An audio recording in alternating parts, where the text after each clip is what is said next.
Жителите од периферијата на Штип конечно нараат. Уличките кои со години беа со стравеница, прашина и кал се асфалтирани.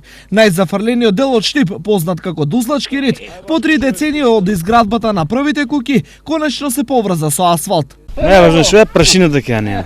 Тоа што го дал градоначалник како збор што се слуша дека до пролет ќе се заврши, ќе нема кал да се гази, прашина нема. Чисто јасен збор. Беше кал. Ветер дуне прашина, а сега е добро. Среќни сме, добро е. Добро е. Друго што да кажем, нема. Значи, што е направено тоа убаво. Сега е многу убаво. Да се правеше така, овие години толку ќе имаме многу побаво и во е супер. Само во овој дел од градот се асфалтирани неколку улички кои ги поврзуваат малата. Вкупно беа асфалтирани околу 2 километра пат. Изведувач на работите беше градежната фирма Коле Транс Инженеринг у Штип. Со ова се заврши комплетно сите главни улици во населбата Дузлачки рид.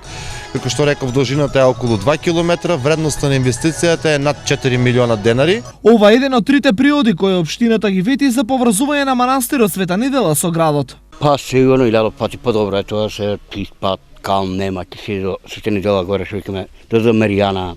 Убаво е, ќе местно туаше 33 години, ја не очекував дека пат се направи. Освен во овој дел од градот, заврши и асфалтирањето на долниот дел од улицата Вардарска во центарот на градот. Главното асфалтирање беше завршено, меѓутоа остана само оној финиот слој, каде што за време на викендот беше поставен финиот слој на асфалт. Вкупната инвестиција за оваа улица е од 7,5 милиона денари, во кој во првиот дел се вложени 4,5 милиона денари и во вториот дел 3 милиона денари.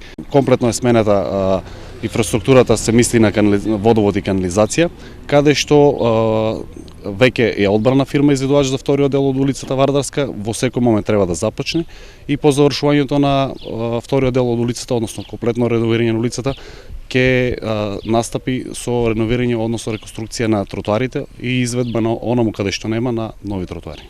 Во периодот што следи, во план е асфалтирање на приодот од Леваците до манастирот Света Недела, улиците во Караорман, а ќе почне изградбата на велосипедската патека од 8 ноември до Караорман.